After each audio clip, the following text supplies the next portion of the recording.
We are live, he says. I hear that we are live. Hello, everybody. I see Yavor is in the chat. So once you guys can hear me and confirm, I will get this show started. So it's good to see people coming in. We'll give everyone a quick second. I always like to wait until I see that confirmation that people can hear me before I get the show started.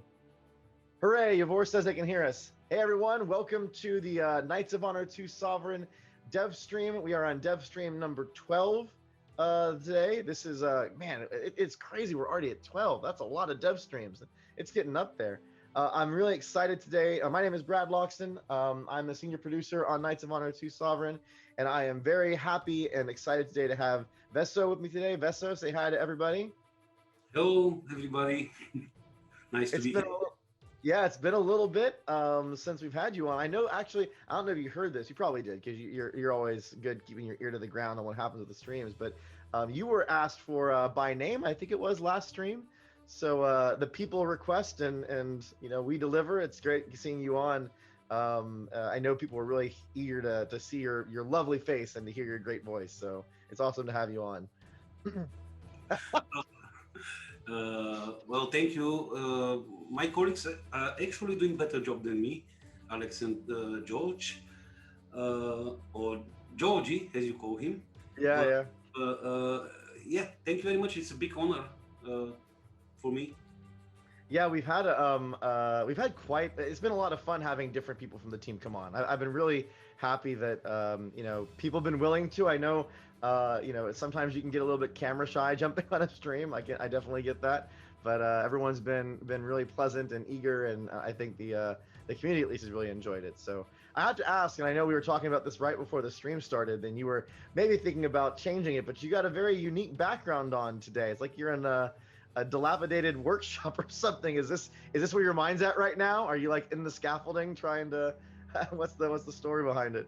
Well, it's a very boring story actually. It's my bet. I had to change it to something more Knights of Honor-ish, but I simply forgot that's the truth, and yeah, it's silly. Nothing so spectacular here. Just forgot to put something more thematic for this DevDiary, and didn't want to change it in the last minute as well. So yeah, I love. By the way, people in the chat are always saying that your background means that Half-Life 3 is confirmed. So there you go. You're part of the conspiracies. That's great. yeah, we can. So say how have you been? Everyone's it's been a little bit. Have you been doing good? Surviving okay with the pandemic and everything? I know everyone's been affected by that. It's you guys at the studio have definitely been affected, having to work remote and kind of it's I imagine it's hard sometimes doing creative work when you can't be in the same room kind of talking to people all the time. Yeah, that's well, it's not that hard. I was a little more scared in the beginning that it would be some kind of total mess or something, but it wasn't. The team is handling very well the situation. Well, on the other hand, the reality is it's easier, as you said, it's easier to do creative work face to face or at the blackboard and just painting, drawing, brainstorming and stuff. But on the other hand, there are quite a number of nice softwares and solutions for remote work already. And after the pandemic, a lot of them were literally just brought to the next level by their developers. So yeah, it's crazy. We managed to see each other several times during the pandemic as a team. So we organized few events, like we been live face to face together. We take all the measures, of course, and all the precautions. But yeah. But yeah, sometimes it's just necessary. I gotta tell you, man, I and this is I miss seeing you. That's for sure. It's been way too long since I've been able to make it out to Sofia and visit and say hi. So hopefully things will change sometime in the future. I hope for near, but you never know. And I'll be able to come visit you guys again because you're way too far away. We need our Blackboard sessions for sure. Yeah. So I know that today is a really fun topic, and everyone was excited to see. I know actually when you and I were talking about this, I want to say like 2 or 3 weeks ago, you were like, "Oh man, we should definitely talk about diplomacy." So you got really ramped about it during one of our weekly calls. And we if everyone hasn't seen the Dev Diary, it got posted on Tuesday. Today we're going to be talking about diplomacy. This is going to be a multi-part series. This is just part one, so we have a lot to talk about. Yeah. Oh, Veso says 3. Look at that. Oh God, you just played into the Half-Life reconfirmed thing. Don't do that. So now it's a 3-part series. Make of that what you will. But we're going to be talking about today mostly about how we've modified how wars work inside of diplomacy, and then maybe tease a couple other elements that we're going to be talking about here in the next couple of Dev Diaries. So. To start off, for those who haven't read it, you can find it on community.knightsofhonor.com. That's our community site. We welcome you to join. We post all of our dev diaries there. You give a chance to read through it, see some cool images. We'll show some of the images during the stream too, but you also can participate in the conversations, and we always answer questions from the forums on our streams. So we really encourage you to go join. So for those who haven't read it, Veso, maybe you can give us a super high level summary. What is this diary about? This diplomacy around wars and alliances. What is the idea here that we're really talking about? Well, war is a big part of the game. This is a game about conquest at the end, or at least big part of the game is conquest. Right. And conquest not only but most often happens through waging war, winning battles, sieges, and all that stuff. And in Knights of Honor 2, sometimes I think more often than ever, you need some support in your wars, or some trustworthy handful of allies to fight on your side, because it's hard to face a really big empire without being supported by somebody. This is a change since the previous game. The previous game, the wars were a bit simplistic. There were different things which we liked, but also a lot of things we didn't like much and didn't work as we hoped for. And now we're trying to spending a lot of time to really fine craft these elements of the main elements, I would say, of the game. Yeah, I think it's very interesting that this was this idea of improving wars was so important to you and the team. I remember actually, I think it was a multiplayer test we did a number of months ago. It was me and a couple other people, Yannick and Robin, who I think everyone met on the music dev stream, and we had a number of people from the team on it, and we were playing multiplayer, and I remember you being on voice, being like, "Why is no one using diplomacy? Like, you guys could use diplomacy," and everyone in the game was like, like, why? Like, there's no real reason to. And I think to a certain degree that may have bugged you a little bit. You're like, oh man, I'm gonna fix this then. I'm gonna make diplomacy matter. Yeah, to be honest, but you know what we are going to talk about today. Those features are planned for quite a while. We're kind of postponing certain aspects of warfare and diplomacy, but now the time has come for us to close this, or at least wrap it up, these aspects of the game. So here we are, and I personally am quite happy with the outcome. There is still work to be done. It's not like 100% finished. There are still open questions, and there were some of them were mentioned in the dev diary as well, like backstabbing, switching sites, and all that stuff. But yeah. So why was it? I mean, I can imagine, but maybe to hear it from your own words. Why was it so important to iterate on how wars and diplomacy worked compared to Knights of Honor? What about it really kind of was something that made this such an important thing that you wanted to improve? Probably players are going to spend more than 50% of game time fighting, or at least planning fighting, or planning the next war, or their conquest. And in the previous game, it wasn't interesting enough for my taste, which is strange thing to say, because I worked on a previous game as a game director as well. But now maybe things has changed. We grew up, become a little wiser, maybe, or a little crazier as well. I don't know, but A little bit of both. it was very naive. The all the warfare in the previous game was quite naive, quite simplistic. We don't want to create very hardcore game here, or a game which is very hard to decipher the events by just a normal player. So we would still like to keep the same, or won't say the same, but good level of accessibility, and the things that happen on the map, they hopefully would be easily understandable for just a normal person, without a background degree in history or something. Right. But still, there has to be a gameplay, and it boils down to interesting choices, basically. What choices you make, they should have impact in the game, and they should feel like important choices. In the old game, if you think about it, there were very few choices which really could make you pause the game and open up something to drink and say, okay, now what I'm doing now. And we wanted to achieve this, to create situations where the players would literally pause the game if they can, and think like, what I'm doing now, that sounds cool, but there are dangers. So what should I do? Both choices seems very, very tempting.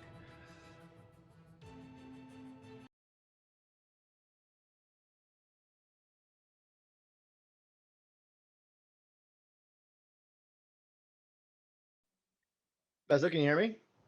Yeah, I do. Oh my gosh. I cannot believe. I am so sorry, everybody. That's a first. I promise never to use the same background anymore. Oh my goodness. So I honestly, I cannot remember the last time my internet went out. It has probably been like 5 or 6 months. Actually, my internet here is very, very reliable. I do calls every morning. I never have any issues. Of course, the first time it's gone out, and honestly, like memory, is during a stream. How in the world, like, yeah, is it the curse of the background? I don't know. We can't use that background ever again. Half-Life 3 unconfirmed. It's done. Good Lord. I am so sorry. Hopefully you were, so did Veso tell everyone everything? Like, is he now giving out all the secrets while I was gone? He took his chance to... Oh my gosh. No, we don't. Alex. All right. Excellent. Well, I don't know where you left off, Veso. I didn't mean to cut you off. So if you want to finish your thought, it's okay. No, it's all fine. We were just chatting, just talking a bit about top level diplomacy, why we have diplomat and spy, like two different classes and not just one. Because you know the cliche, like all diplomats are also spies. And Yeah. I was saying that it turns out that the diplomacy is deep enough and it has enough features, so it really deserves a separate class. Awesome. We'll give everyone, if Alex and Veso are okay with it, we'll give everyone an extra 5 or 10 minutes today on the stream to make up for my internet snafu. I apologize. Well, the next thing the thing I was trying to lead into before I froze in time, something that I found really compelling that we talked about, or you guys talked about in the DevDiary, was this idea of improving how alliances worked, because of something that I personally find, I don't want to use the word frustrating because it sounds like it's a negative, but I found it limiting, which was that when I play a lot of 4X games. We've talked about it before. I'm not going to mention them all by name, but I play quite a few of them. And it definitely is a reason why I very rarely in any game engage in diplomacy, because of exactly the problem that we were describing, which is that when you go into an alliance with someone, you kind of almost lose control of your own game. It's like, okay, now I'm in an alliance, and if the AI decides to do something wacky, or if they have some kind of algorithm that determines, when they get into a war or when they don't, it pulls you into circumstances that you may not really want to be in, and you can't influence them. You can't say, hey, no, don't go to war with that person, or don't do this. You just get drug into it. Or if they get attacked by someone, because again, it's just some algorithmic reason that the AI decides to interact with each other, you get pulled into something that you may not have wanted to. Now, obviously, sometimes that's fun. The chaos, it can be a little bit engaging, but more often than not, I found it more exposing and limiting, because you were really drug into circumstances that it's not just that you can't control them; it's you have no way to influence them. You can't even negotiate really. It's just all of a sudden this war has started, and bang, you have to deal with it, and it just kind of is this X factor. So I really liked the concept here that we're messing with about trying to create these kind of almost like purposeful alliances. You know, Yeah. things where the parameters are defined, everyone kind of knows what's going on, and that's why you're in it. That seems really interesting to me, very engaging. Yeah, well, you actually mentioned pretty much all of the reasons for going for that big change compared to the old game.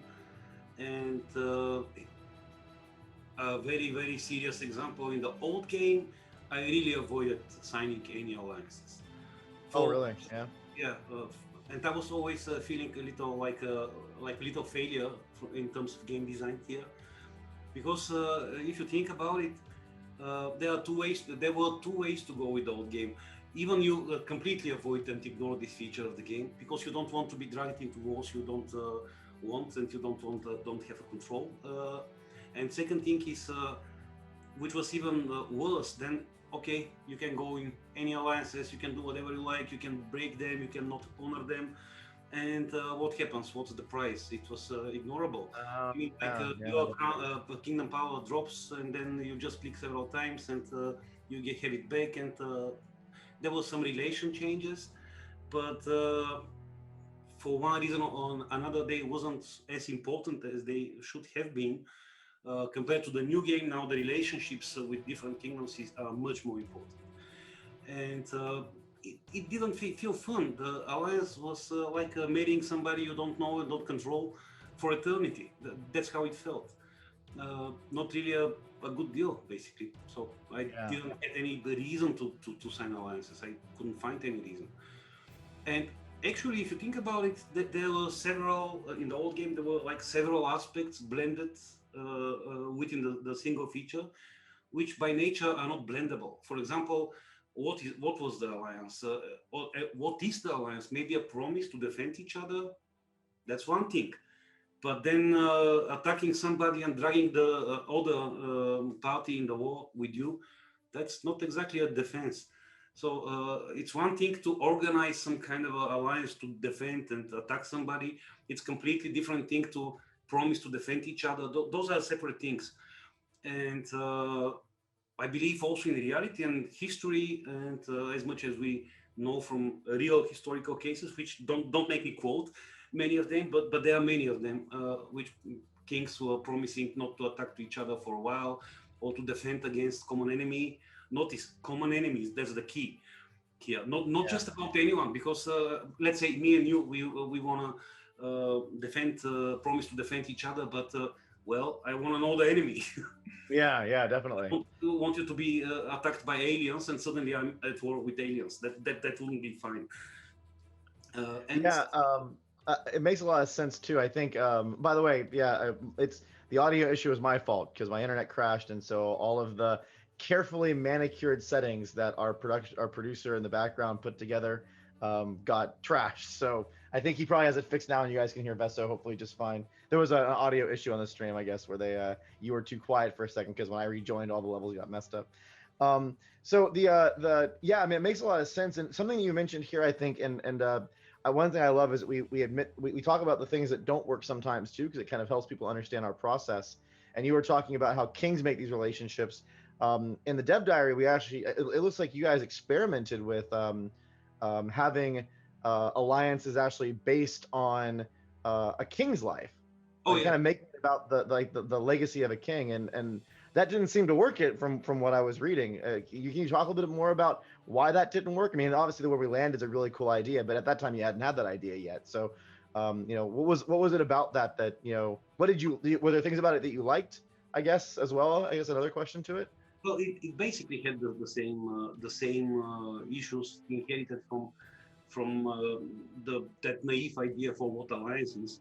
It was Mm, just limited in time in some way, but it didn't cure the inherited deep problems which the alliances in the old game were carrying.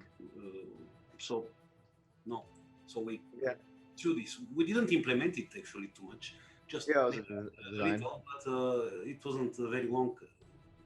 since we Yeah, realized. something you guys said that I thought was interesting was and I hadn't thought about this, but I'm sure it came up in the design team pretty quick, where it's like, well, yeah, but what happens if you spend all this time trying to build up an alliance and then your king dies, whether from age or war or whatever? It's like, well, there goes all that effort. Like, there you go. Which, I mean, I guess is somewhat realistic, but I don't know how fun it is. You know, it's not very rewarding or exciting when you've poured effort into something to watch it unravel instantly. Like that's more of a punishment.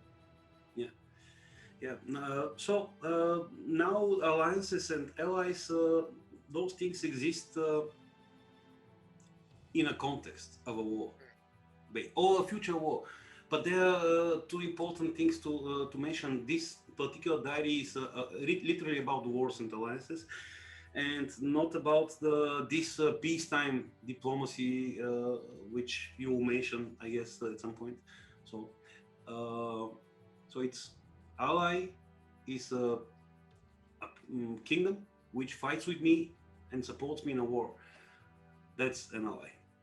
And so, and from what I understand, a lot of this, I mean, you know, similar to how the idea of having alliances based on a king's or a sovereign's life, the inspiration for having these kind of alliances with war are really kind of based on historical context too, to a certain degree. Like this is how alliances were forged, I guess, when you were trying to go to someone and say, hey, you wouldn't usually just go to some. I mean, sometimes I guess you would, but usually when you were trying to approach someone for diplomacy, you wouldn't be like, hey, you want to guard each other against everybody. Like it didn't really work that way. It doesn't even work that way now. Usually it's like, okay, we're gonna, you know, talk about how we can defend ourselves, or if we're gonna go attack a particular person or a particular situation. That's often how diplomacy works. No, there So are, but there are soft ways for that, or I would say we have in Knights of Honor 2 some softer versions of this. For example, imagine two dynasties which are marrying with each other and they're becoming very close, and they share a lot of power, they share a lot of things basically, and a lot of interest, and they have a very strong reasons to defend each other. So we have this a little exaggerated, a little simplified, made more accessible for users. So there are stuff like that, but it's very, very different than just having a random guy and say, okay, let's defend against the entire world forever. So yeah. that Well, is no more. so for the people that haven't read the diary, maybe you can explain exactly how does this work? Like how if I want to form an alliance in Knights of 102, what how do I do that? What am I doing? Maybe you can walk everyone through that in the context of what we're talking about with wars. Yeah, wars, a very important thing. The war is always between two kingdoms, and there could be a number of allies on each side, which are supporting the main kingdom in the war. Think about England and France and how Scotland is supporting France in that war, or Burgundy, or Holy Roman Empire in some wars and stuff like that. But the war still is between France and England. If they reach some agreement for peace, then the war is going to be over for everybody, pretty much. Of course, there could be some following up conflicts and stuff like that, but the war between England and France is that, between those two factions, and then they could have a number of allies to fight on their side. So if I were in that scenario, if I were France, then is it the kind of thing where I would actually reach out to Scotland or another country and say, hey, I'm wanting or I'm thinking about going to war with England. Um, Join me in that particular endeavor, right? Like that's how it works, right? You sit there and go, I'm going to go do this. Join me in an alliance against England. Like you do it with a specific target in mind. There are two different things, Okay. depending if the war has started or if it didn't. If there is no war ongoing right now, this is entirely different subject, which we have planned to talk about in the third of this series of three diaries about diplomacy, which is called pacts, or pacts against particular kingdom and stuff. But if the war already started, then what you can use is diplomacy to win and earn allies and attract them to support you, or make them support or join your side and support you in the war. Of course, the other side can do the same thing as well. Sometimes it's funny because sometimes you compete for the same kingdom. So imagine France and England fighting in a war, and then both of them are trying to win Scotland on their side. It's quite a lot Okay. of fun about this. But so actually, allies can join war. They can leave war as well, which is interesting thing, and that might happen. But You were talking the about, I think you actually talked about that earlier, where you were saying that, one thing that you were looking, or we were looking to improve from Knights of Honor is that if you like, say you decided to join, right? Again, so we'll go with the France, England, Scotland scenario we're talking right now. So France woos Scotland, Scotland joins the war, but the war has gone on for a long time, or maybe the war just like Scotland just joined and was like, you know what, this is too costly, I just want to leave. I think one of the goals is to try to add some consequences in there if Scotland decides to like bounce right after they agreed to participate. definitely the allies won't be very happy if this Right. happens. But it's not really a definite thing. It very much depends what Scotland actually did during the war. So the game Okay. keeps a track of the actual progress of the war and the battles, sieges, everything. And it's one thing for Scotland to join the war and try to leave very soon after that without doing anything. And it's completely different if it's really defeated, so they have no choice. That's completely normal. So nobody could be that really angry for Scotland leaving after they were really laying in ruins. And it's a third case. If they really did a lot, they managed to really bite big chunk of France for themselves and stuff like that, and then leaving. This is a third potential scenario. And the game makes a difference between all those. That's really cool. I mean, it makes to me, I actually like that a lot because there's an idea there of like if I ask Scotland to join me in the war and they join and they do their part, like they're in the war for a while, they help in fights, they put pressure on, and England's like, say for example, I mean this is a little bit of the fantasy, but say England's trying to get peace and I'm just being stubborn. I don't want peace. I'm going to keep this war going until England's absolutely destroyed, and Scotland could be like, well, that's not really what I signed up for. Like I signed up, I helped, like I put my people and my money into it.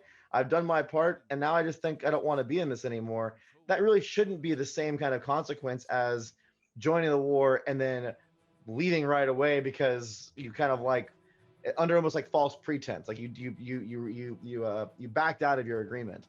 And I like the game. Like the game actually tracks it. That adds kind of a little bit of depth to it. Both if you're the instigator, I guess also if you're a supporter, like if someone asks you, hey, will you support me on this war? You kind of think about it as an investment, not necessarily a full commitment. You can sit there and go, all right, I'll do this for a while. And then if I feel like I've done enough, then maybe I can leave and that's still amicable. You're not pissed at me. I Yeah. kind of helped a little bit. That's really cool. Well, it's always a little disappointing, I guess, for your allies, but there are Yeah, but levels. it's not like a big like, oh, I'm gonna punch you in the gut. I'm It's not more of joking. No, yeah. not always. Yeah, not always. And yeah, that's about it. So It, it's go ahead.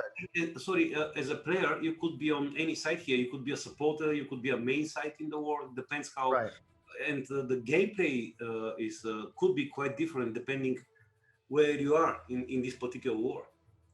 So I know that we another thing that we talked about in the diary, and I've already seen it it come up both in the questions and in the chat, is kind of like the how wars end, like piecing out, which is the term that you see in a lot of strategy games, right?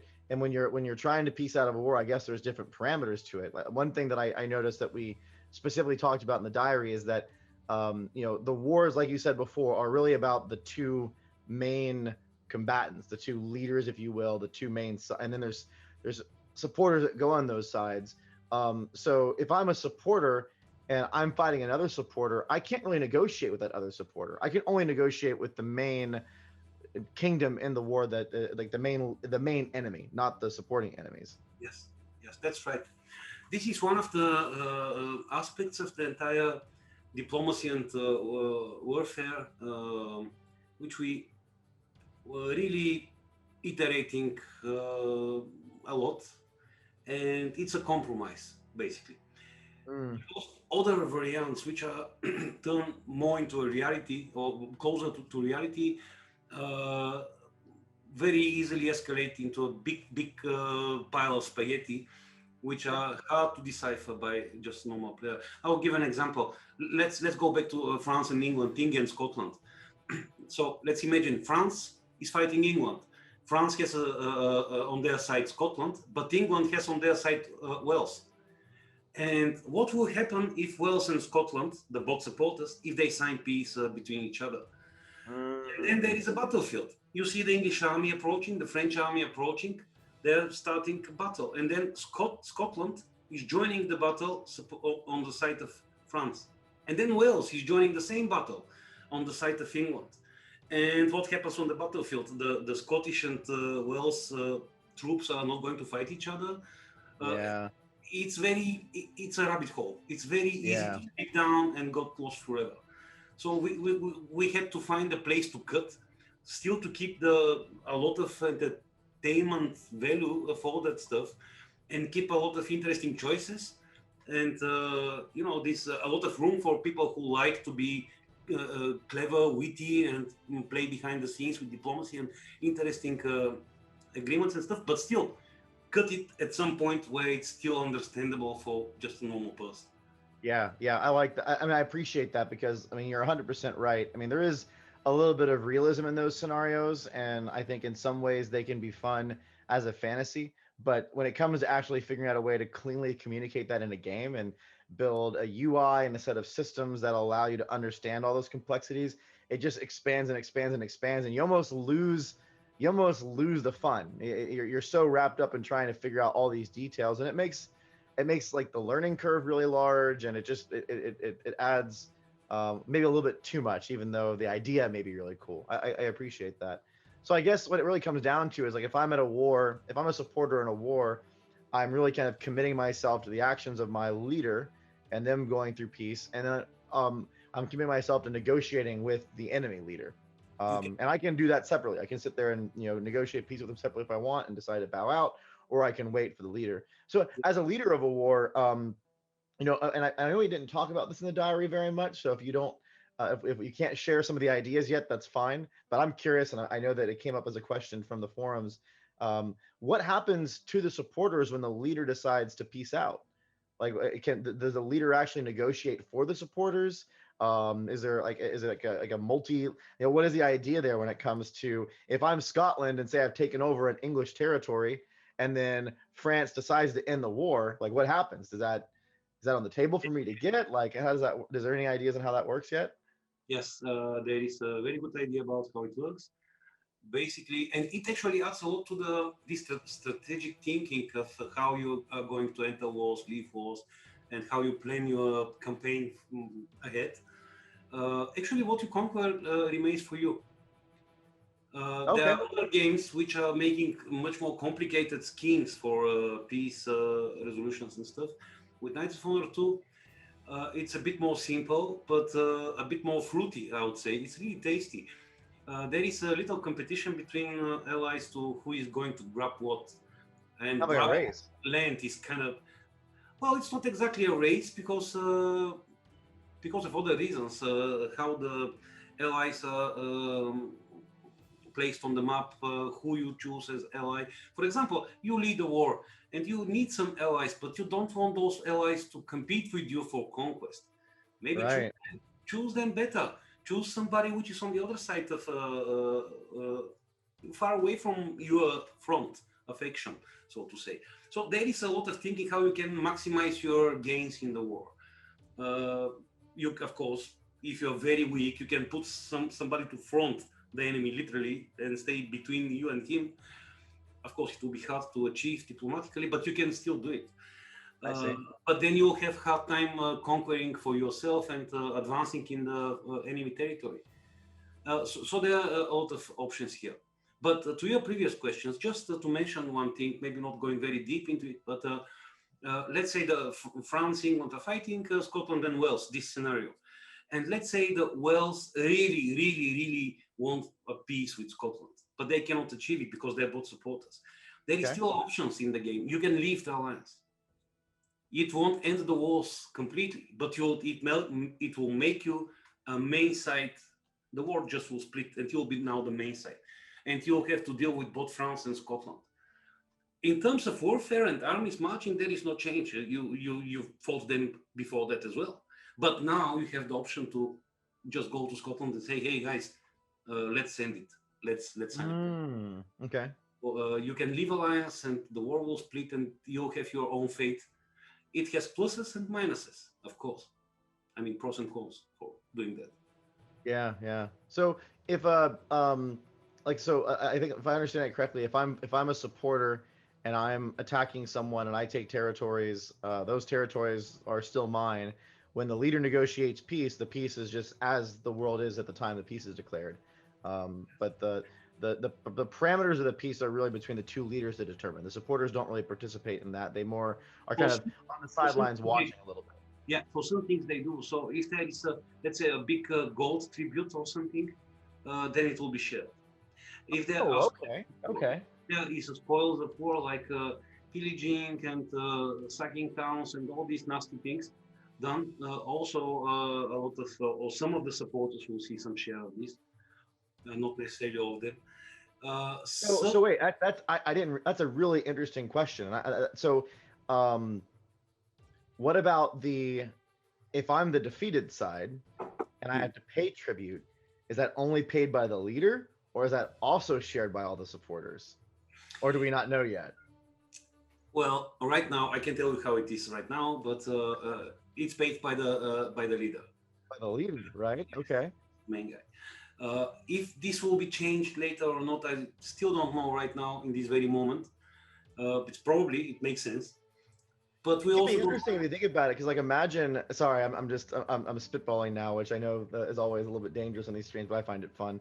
I imagine that the interface would be more complicated, but it yes. could be interesting during the peace negotiations to be like, okay, like say France, say England's suing for peace, and France says I need 10,000 gold to do this, and I don't have 10,000 gold, but I have like 8,000. I could be like, all right, hey supporters, let's get out of this thing. I got 8,000. If you guys can chip in 1,000, we can do this right now. And the supporter's going to pop up saying, England's trying to sue for peace and needs this much money. Are you willing to give some? And you can decide with yes or no. Like it's that extra layer of negotiation where, yes, it is like the first initial request is always to the leader of the war, but there's an opportunity for that leader to be like, do you guys want to help out? Like, if we all do this, I know I drug you into this, or maybe you didn't, maybe you got attacked. Who knows? Like, maybe you're just trying to get out of it, and you can try to. That could be really interesting. Like, maybe too complex. To your point about not wanting to make it too difficult, but it's a neat idea. Like, to be able to ask your allies for help to pay a tribute to end the war. Mm. Um, huh. Yeah. Well, you know the overall line of how we see that game. It's very, there are so many tempting features which you Yeah, of it's course. easy Of to course. get your fantasy just working. And in many cases it makes sense because those things happened in the past and stuff like that. But we still have to balance between our internal voice and also, you know, what just trying to keep the game well shaped and understandable and accessible and fun enough. Yeah. Actually, in these peace resolutions, it's funny thing that usually allies, supporters, they're defeated first. Usually that's what happens, or very Really? often. Okay. Yeah, because actually the other side, the leader of the other side, it could approach the enemy allies as well and sign peace with them as well. So if let's say in our example, if France is winning, they could approach Wales and say, just ignore England. Let's make a peace with you and give them some good terms. So Wales pays some cash and gets out. So England is left alone against France and Scotland, I and see what you're it's saying. about Yeah. time for them to also surrender. So the alliances, from what I have seen and by playing myself and seeing how the game works, often the alliances, once they're even, it's all fine, it's interesting, but once the one side takes the upper hand, slowly the allies on the others, on the losing side, are starting to, one by another, starts to leaving, whining like, oh, please save me, please, I want a peace, I don't want to fight anymore, stuff like that. So yeah, Yeah. Very cool. in the big picture, they have to pay to get out of the war normally. So I think we want to go through one more topic before we get to questions. So we have a couple of questions on the forums and a number of questions from the stream, and we'll probably go an extra, unless I have a hard cutoff from our team. I think we'll try to go an extra 5 or 10 minutes to make up for the internet snafu. Um, the uh, um, the last thing we talked about in the dev diary, which I think is a really like we actually asked this question to the audience, which is that whole which is now being termed the Game of Thrones move where you're in a war and your supporter could flip sides, like change alliances and backstab you, Yeah. which is fun, but like I think was mentioned in the diary, potentially very, very painful, which it can be fun, but like we talked about, I think before, sometimes painful is only fun like once, and then often it's more annoying or frustrating than it is fun after you've kind of like had that first aha moment because you have to always deal with it. Where do you land on the spectrum of that feature? Like, do you have I know it's been hotly debated. Do you have any kind of initial opinions that you would be willing to share to everybody as we've already gotten a lot of people's thoughts from the forums and whatnot. What are your thoughts? It's not in the game right now. There is no, well, there is no hard way to flip sides. Otherwise, nothing stops you from signing peace, separative peace with the enemy leader, and then joining their alliance if they're willing to accept you there. So Yeah. you can do it in a soft way, but you go through those steps which you have to pay the price for. And this cliche, switching sides, it sounds cool. We can do this, but we have to be very careful because I really suspect, especially in multiplayer, this could be a potential problem, or the it's a can of worms, basically. Yeah. Could be. On the other Something hand, that I it's a saw. beautiful Something. fantasy.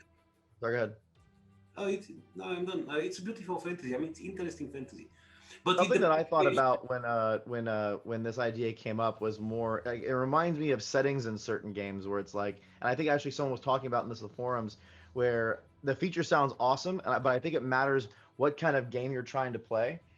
It's like when you play a free for all with alliances allowed in like an RTS or something, and there are some game modes where it's like people can form and break alliances, and that's part of the fun. You get that kind of moment where it's like, oh goodness, one person has gotten too strong, so we're all gonna alliance against him. And then like the guy starts picking someone off, and whether it's in chat or in voice, they're like, hey, if you just come to my side, I'll let you live, and we can both win against these guys. And like that dynamic can create a different type of game experience. And then sometimes you want to have locked teams, and that's just it. Like you want to play that kind of game. So it's I think obviously there's still a lot for us to consider on whether we even go down this road or not. But um, I think if we decide to explore it, something like that, it almost seems like it should be like a setting, like allow alliance flipping or not. That way, if you want to go through an experience to where you don't want that kind of Mm. risk in there, you don't have to have it. You can decide to remove that, like in your game setup. I don't know. That was an idea that came up in the forums, and I thought that was a really clever one. Where I personally stand in regards to switching sides in alliances and wars, I personally think this is a very dramatic thing that could happen, but it should be very, very rare event. It Yeah, shouldn't yeah, be yeah. a norm, or it shouldn't be something that regularly happens. And in history, basically, I'm not a historian myself, but I cannot recall many cases where they were switching sides so easily. Right. It was a big deal. Like it It, was, it and was a big deal. and it was a permanent. Like I almost feel like if you do it, like if you're the person that flips sides, it's almost like you have this reputation that takes a really long time to get rid of. Like people don't want to ally with you after that. You become this rogue where you basically sacrifice your future for your present, Yeah, and that's rough. yeah, that's rough. Not many examples. As by the way, as Niners said, even in bird culture, this is considered a dick move, which is a quote from Rick and Morty, which I love. That's great. I agree. It's the bird culture move that you don't want to do. I love it. Awesome. Well, I this is really cool stuff, and I think there's so much to talk about around diplomacy, and I know we're going to have a lot more to discuss around diplomacy in the future. So we have DevDiary 2 coming up in another 4 weeks, and we'll talk about more on the diplomacy feature. And like Veso said, it's a series of 3, so we're going to be doing this for a little bit now. There's a lot to go into, and it's an exciting aspect of like I mentioned in the beginning of the stream. It's something that I often don't participate in games, but the way that this is being structured, it sounds like it's a more welcoming way to approach these kind of concepts without it kind of taking control of the game out of your hands. And I really like that. That's super cool. So let's go into our Q&A section. We get quite a few. So the first thing I'm going to start off with, and this is something that's been asked often from everyone. I know the release date and timing has been a big point on everyone's mind. So we're going to have some information that we're going to talk about that on our next stream. So please feel free to join us in the next stream, and we'll give a little bit of information and updates on the release date then. So I want to get that question out of the way first because it gets asked pretty much every stream. So there you go. The first one we have here from the forums, and again, if you'd like to join our community, you can find it at community.knightsofhonor.com. We'd love to have you join and participate. We always go through some of the questions. I mean, we'll get to stream questions too, but we always go through questions on the community, and we really read them and participate there a lot. We also have a Discord channel. We have Facebook. We have all the social channels. So love for you guys to connect, to get involved. All the communities are really fun, and the people there are really cool. So it would be great to have you a part of that. So the first question is from now here's the Brad can't pronounce people's names game. That's always fun. Dovia Legend, I think, or Duvia Legend. I'm not sure which one it is. And I think we covered this, but I'm going to go ahead and just acknowledge the question, even though we covered it. So he asks, he or she asks, who will keep the land that is conquered? The leader of the alliance, whoever conquers it during the war, is it split equally after the war? And I guess, related, do supporters get any say in peace talks when they demand vassalage, land, gold, anything from any nation that is on the losing side? So I think we kind of covered that a little bit, where it's, you get to keep the lands that you conquer, and it's really the leaders that engage in peace. Though there is this random idea that may or may not make it in, that maybe the supporters have some participation from requests from the leader, but the supporters don't participate in peace unless they split off from the war and do their own negotiation with the leader. One question that we talked also a little about, they asked, which was, what happens if I refuse to join the call to war?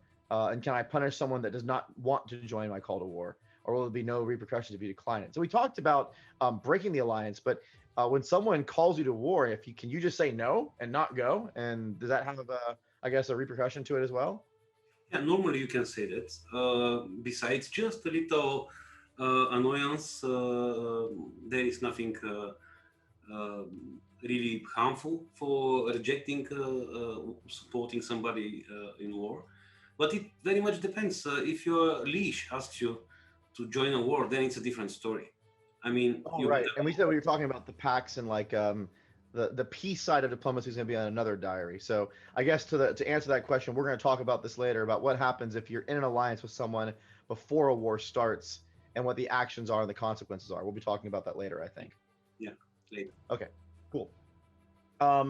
Yavor asked a whole bunch of questions about battles and simulated battles. Yavor, we're talking about diplomacy today, but I really like your questions. I don't know when it's going to be, but we will have some really good deep dives into our battle system and how simulated battles work. I will give a slight tease, and that simulated battles in Knights of Honor 2 Sovereign will be more complex and have a little more depth in it than the original Knights of Honor did. We're experimenting and have implemented a couple different elements to that, but that's all I'm going to say, because that's for a whole different conversation. But I think from the kind of questions you were asking in the conversation, I think you'll be happy with the direction that we're heading. So you'll have to stay tuned for another stream for that. Yeah. Ivory Knight asked, will it be possible, this is a good question, I like this one, will it be possible to invite rebel leaders operating inside the target country as possible allies for the war? And after the war, I suppose, depending on their demand, they would require some spoils in return. So, can you use the rebels as an ally in a war and then give them a kingdom or something afterwards or whatever? Yeah, there are actually more than one ways to use rebels.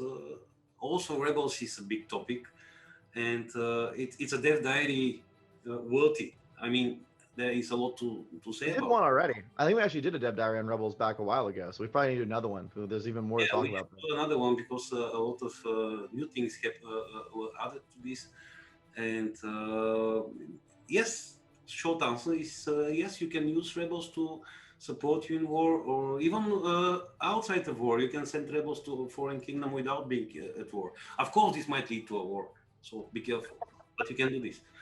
It's a very different kind of diplomacy. It's diplomacy with a sword. Right. Shoppa from Niners Gaming, which I think is on the stream, also asked or said about the backstabbing idea. If you'd want to implement it, what would happen to diplomacy? Would your new allies like it or not? Will it depend on each party? Or will just everybody hate you and remember what you did? So, I mean, I guess what he's saying is, if I switch sides, even though they're now my allies, will they also kind of look at me badly because I'm a turncoat? Like, is it everyone now doesn't like me even though I'm on their side, or like, what are the consequences there in that idea?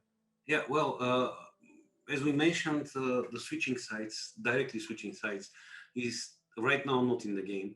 We're just thinking about if we can make it in some dramatic, but not really a every time way. But to the question, the game is, and we're trying to build the game as good as possible in terms of remembering stuff. So it's very awesome when some foreign kings comes to you and say, "I remember you did this or that," and then asks for Yeah. something or gives you something. So it's a big part of the and creates a lot of immersion when the AI when they talk to you, they actually quote actual events which happened and they remember them and so on and so on. And not even directly between you and this particular AI, they might quote something which happened between you and their friends. So they could tell you like, you helped my friends. Now I want to be friends with you as well. Stuff like See, that. guys, this is why having Veso on the stream is fun because sometimes he talks about really exciting features. If you're paying attention, he talks about something very, very exciting that we haven't even really announced yet, and I love it. It's really cool. It's actually something that we're still very much working on, but it's a really cool thing that he's teasing. And in case you missed it, the idea of when you're engaging in discussions with different kingdoms, there is a little bit of history there. They do remember things, and it's not just like, oh, you betrayed someone sometime. It's going to be in the war of England and France, you turncoated, and I Yeah. don't know if I trust you anymore. And we're working on trying to add that a little immersion. It's even in what we've done so far, it's super super cool and exciting. So we'll see how it turns out. But there's some really awesome ideas in there. I love that. It adds that personality and that kind of like talking about that sandbox world element where like the world has its own history that's growing as you and others are taking actions. That's super cool. The game might not remember absolutely everything because it's a, I can It's tell a you lot of things. it's other things. Just a quote out of my mind about yesterday's statistics. There were about 35,000 entities in the world with their names and what they're doing and all that stuff. So it's quite a lot of events happening. I Uh, remember we were on a call. This is a long time ago, maybe like a year ago or so, with me and you and Michael, who's the tech director, and he was talking about just the enormous amounts of data that was already being stored to try to get this thing to work. And guys, guys and girls, I can't even tell you like the amount of information that was being stored was unbelievable. Because you think about it, like there's so many kingdoms, they're all declaring wars, making peace, doing actions, and all of this was being gathered so you could parse it for these kind of moments. And it was like, whoa, we can't do this exactly like this. Like this is gonna blow up someone's computer. Like it's way, way too much. So yeah, to your point, how we kind of balance that out to make it really cool, but not fill up your hard drive with metadata. It's and make the programmers go nuts trying to optimize it. Super, super cool. Don't yeah. take bets. All right, come on. You guys can't take bets on my internet's going to die again next. That's jinxing it. DevDiary, DevStream 14. No, no, no, no. We're not going to do this. They're going to totally do this. Hey, All right. I like 14. Yeah, no, no, no, no. 14 is going to be Diplomacy 3, right? So we want Diplomacy 3 to go nice and smooth, no internet issues. I'm going to call my provider and be like, you cannot let my internet go out during this time frame or my community will be mad. All right, so last question from the forums, then we're going to take some from the stream. Um, so, and this is I'm gonna ask one aspect of this question because Templar Knight 633 asked a whole bunch of stuff. So I'm gonna go with just one part of it. He said, so when you're at war, are you able to coordinate attacks on your enemies with your allies? So, for example, can you directly instruct your ally to attack a particular province or town or enemy army? So, is there some way, even if I guess you're working with an ally that's an AI, can you say, hey, can you help me do this or do that? Is there any kind of way to control or direct the war? Right now, you cannot do this in the game, but all of us, we would like to give some, at least top level, some way to give a top level direction for your allies. And it sounds so cool that we might actually do it soon, and we'll let you know if we did it. But it feels very, very, very nice for the leader of the war to be able to ask his supporters to at least set them some high level goals. Feels like really good fantasy, and it was working a bit. So we will investigate if we can and how we can approach this in the future. And Yeah, not to because like we talked about before, and this is just part of gaming. You can scope creep forever. So good ideas sound great and they can be a lot of fun, but if you implemented everything, it can be rough. But something I'm gonna make my own sin right now that I just said. It could be interesting to that whole idea of how well you participated in a war. Imagine there's some kind of like war participation goal or something where if the leader is giving instructions and you're being a good ally and doing those things, then if you decide to peace out on your own, it reduces the friction point between you and the rest of the allies, where it's like, hey, I've done everything you said, I've followed your instructions, I've been doing my role, and now I just want to not be in this anymore. Maybe if you've done a couple of those things, it's almost like you're getting points. It's like, okay, I've leader said attack this province, I did, that province is done. Leader said help me in this fight, I did it, that thing is done. I've been a good ally. I can leave now. I've accomplished my part. That could be kind of neat too.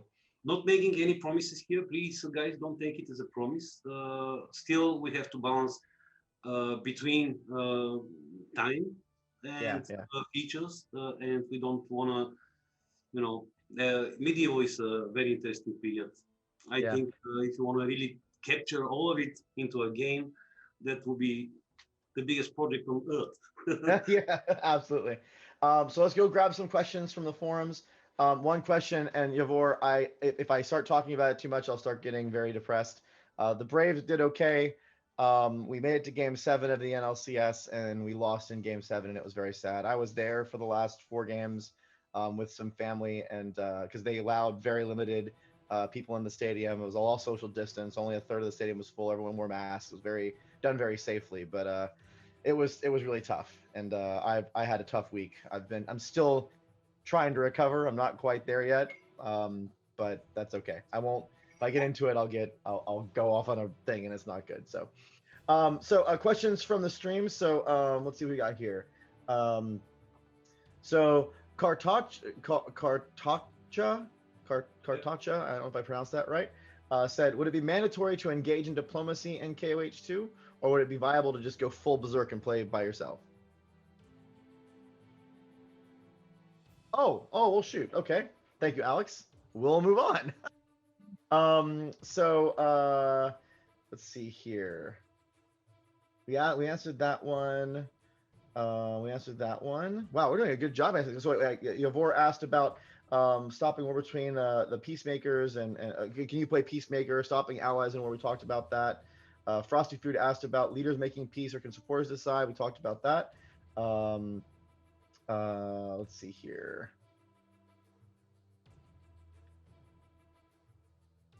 Okay, so here's a question that's not really about this topic, but I think it's one we can answer pretty easily. So, Sarah T asked, "How about AI in game? Are there any options to be more aggressive, or can you set AI to be more aggressive or more defensive when you start, or is it just levels of difficulty like the old one, easy, normal, and hard?" So, the real spirit of the question is, are we exploring adding more? If the player decides to, adding more functionality or customization to kind of the AI personalities that you're facing. Mm. Well, there are the usual difficulty settings. But I want to just mention something very important for the AI in Knights of Honor.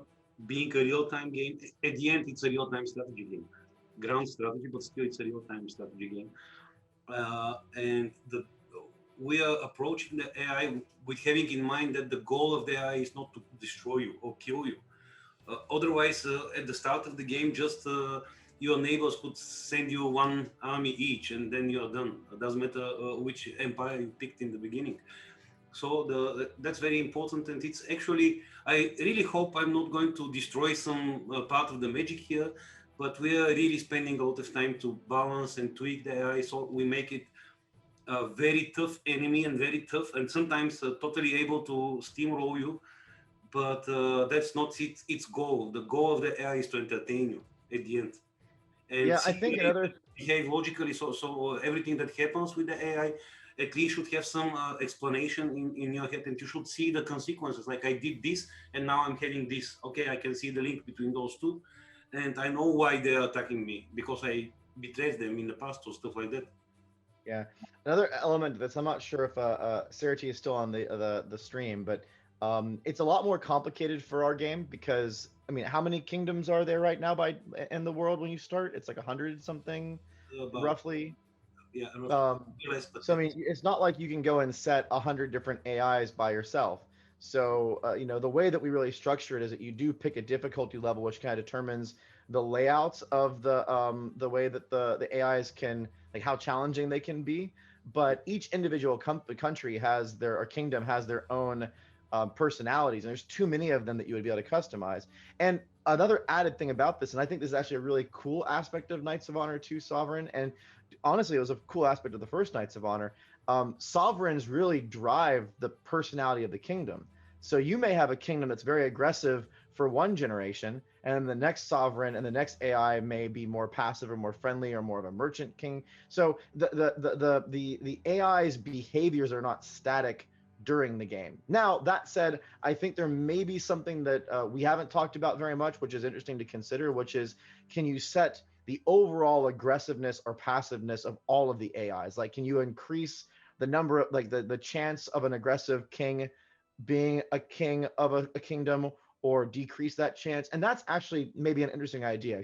Can I have a more safe game or a more war oriented game based on having a value as opposed to just changing difficulty? And I hadn't thought of that about that before, but that may be worth considering, you know, changing the aggressiveness of all of the AIs. But if you're thinking about tuning individual AIs, that doesn't really make sense for the way that Knights of Honor 2 structures. That's way too complicated. There's too many. You'd spend forever just trying to set up the game, going through every drop down, and then it would just go off the rails the time that king got killed and a new one got born. So, yeah. Let's see. I'll grab one more question and then we'll wrap up here. Do we answer the question about purchasing land? Did that get answered while I was offline? Okay, so we have Jew number 12 asked, can you purchase land? And I think the question here, or the idea here is, can I go to someone and say, hey, if I give you gold, will you give me this province as part of diplomacy? Yeah, you cannot do this right now, and but this is some part of the diplomacy which is still under work and revision. We have implementation of it since quite a while, more than a year and a half. But now looking to close this topic, diplomacy internally, we are going over those individual features, and right now it's not working in the game. In the old game, we found it a little strange that you can just demand land or offer lands to somebody and stuff like that. At some point, the land became, in the old game, like a trade coin or something, which I'm not sure it was really a mercy for. At some point, it was downright abusive or exploitive. At some points, and it's hard to balance that thing because how much the land costs. It very much depends on too many things. Yeah, But yeah. you see, it's possible to bring that back in some form or another. Maybe as again as some more event or something.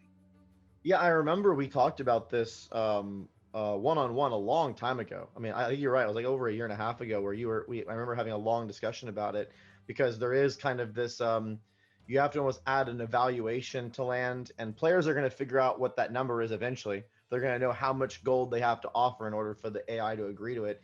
And then it kind of cheapens some of the other layers of complexity, because then it's just, okay, well, I can always do the threshold game where I just get past the threshold and get the thing. Which, I mean, it's not necessarily completely a bad idea, but you're right, it does change the tone of things. So this has been something we've talked about, I think, for a very long time, and I don't think we have quite a clear answer on which way. I know, me personally, I always felt it was weird in a lot of circumstances. However, there were specific situations where I could see it being worthwhile. Like someone says, hey, I'm going to conquer you unless you let me have this one territory that's not really part of your, like in a situation where maybe a kingdom is very large and they have a couple ancillary like territories on my side of the world, but they're also mostly somewhere else. Like say it's a northern African kingdom that is expanded into the south part of Spain by some expedition force, but now is fighting down there. And it's like, look, you're not even over here anymore. If you just give me these two things, we can go our own ways. I could see scenarios where it could work. It's complicated. It's tricky. Yeah. Well, I think that about does it. I think we've answered a lot of questions. We've talked about a lot of things. I had an internet outage. We maybe confirmed Half-Life 3 with Veso's background and 3 pieces of diplomacy. We've had a really exciting stream. We saw a goat. Everyone, by the way, I don't know what your opinion is of the of the goat, but it's coming up every stream now. There was a new one that someone was wondering if we could make well, actually it's it's internal, so now we're but it was like, can we make spies disguised as goat farmers? You know, the goat thing is continuing on. But it's been a lot of fun. Veso, it's been a great time having you on here. I'm sure everyone's enjoyed hanging out with you. Really appreciate you taking some time off of your very busy schedule, making the game that everyone wants so eagerly to play. Thank you for the invitation, Brad. It's a really big pleasure for me. Thank you. Yeah, yeah, of course. And everyone stay safe. Thank you so much for joining us. Like we mentioned before, we'll be back in 4 weeks with Diplomacy Part 2. And keep an eye on our forums, knightsofhonor.com. I think Ziddy will put a link in there. Join our Discord. We'd love to have you as part of the community. Thank you very, very much, everyone. You have a great day. Take care. Bye-bye.